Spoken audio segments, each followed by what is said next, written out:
Viewers of Zawar Hussain YouTube channel, Assalamu alaikum. Our today's video contains 11 quotes and sayings of Imam Ali about friendship. So watch this video and learn something new. Number 81. Sitting in the company of wise men enlivens the minds and cures the souls. Number 82. The loneliness of a man is better for him than having an evil comrade.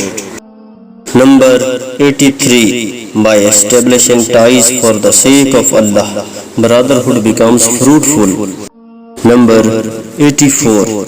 Pretend to have forgotten the bad actions of your brothers, and their affection towards you will last longer.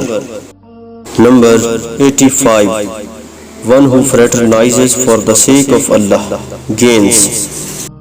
Number 86. One who fraternizes for the sake of this world is deprived of it. Number 87.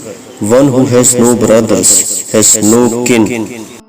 Number 88. One who always argues with his brothers has few friends.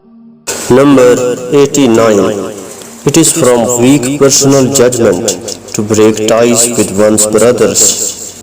Number 90. How numerous are friends during times of prosperity, and how few they are during the difficult times. Number 91. Death of a brother is like having wings clipped and hands cut.